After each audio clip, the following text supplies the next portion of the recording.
সাহিত্য সৃষ্টির পিছনে যে অবদানটুকু রয়েছে সেটুকুকে ওই জায়গা থেকে তার ওই স্বীকৃতিটি তিনি পাবেন, এটি নিয়ে সন্দেহ নেই। কিন্তু পুরো এই যে বাংলাদেশের ইতিহাসটিকে মুজিব বাদ দিয়ে প্রতিস্থাপিত করেছেন, পুরো বাংলাদেশের এই সিস্টেমটিকে একটি বাকশালী সিস্টেম দিয়ে প্রতিস্থাপিত করেছেন।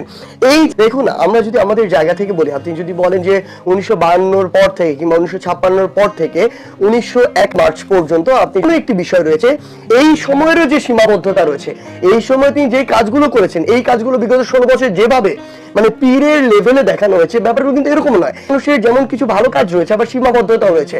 ইতিহাসে তাকে সেভাবেই আসলে ইতিহাস সেভাবেই তাকে বিবেচনা করবে। আবার এই জায়গায় 1972 থেকে 1975 যে কালো অধ্যায়গুলো দেখুন, বাংলাদেশকে আজকে কেন এত বড় একটি অভ্যুত্থানের ভিতর দিয়ে যেতে হবে, কেন 2000 মানুষকে আমার প্রাণ দিতে হবে, অর্ধলক্ষ মানুষকে রক্তও দিতে হবে।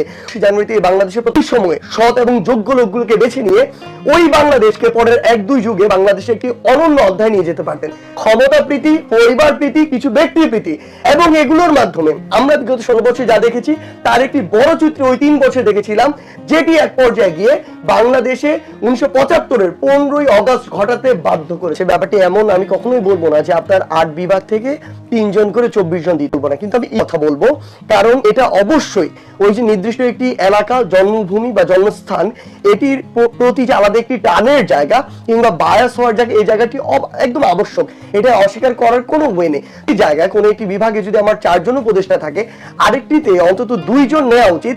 একটি বিভাগ থেকে আমি উপদেষ্টা হওয়ার মতো 2 জন মানুষ পাবো না, এটি কখনোই সম্ভব নয়। সেবার একটি বিভাগ থেকে 13 জন হয় আর 3টি বিভাগ থেকে 1 জন হয় না। এটি আসলে অবশ্যই মনে করি যে নির্দিষ্ট একটি এরিয়ার প্রতি যে টান বা এটি থেকে আমাদের সম্ভবত যারা এই ডিসিশন মেকিং এ রয়েছে তারা ওই জায়গাটি থেকে বেরিয়ে আসতে পারে। আমার জায়গা থেকে প্রথমে একটি স্পষ্ট করি, সেটি হচ্ছে আমরা আমাদের জায়গা থেকে এটি মনে করি আমাদের এই 24 অভ্যুত্থানের যারা যোদ্ধা, যারা রক্ত দিয়েছেন, তাদের পাশে যেভাবে যত দ্রুত আমাদের দাঁড়ানোর কথা ছিল, বিভিন্ন পরিস্থিতি বা সীমাবদ্ধতার কারণে আমরা সেভাবে এখন পর্যন্ত দাঁড়াতে পারিনি। সত্য যে আমরা আমাদের সর্বোচ্চ চেষ্টা করে যাচ্ছি। আমরা শহীদ পরিবারের পাশে বাংলাদেশ এরকম একটি কার্যক্রম নিয়েছি জুলাই শহীদ স্মৃতি ফাউন্ডেশনের পক্ষ থেকে। দেশের প্রত্যেকটি বিভাগে আমরা আমাদের শহীদ পরিবারের দোরগোড়ায় যাব। যারা আহত ভাই বোনেরা রয়েছেন, এখন যে বিষয়টি হয়েছে, আমরা প্রাথমিকভাবে জেলা প্রশাসনের মাধ্যমে, জেলা সিভিল সার্জনের মাধ্যমে, স্বাস্থ্য মন্ত্রণালয়ের মাধ্যমে আমাদের এই তথ্যগুলো সংগ্রহ করেছিলাম।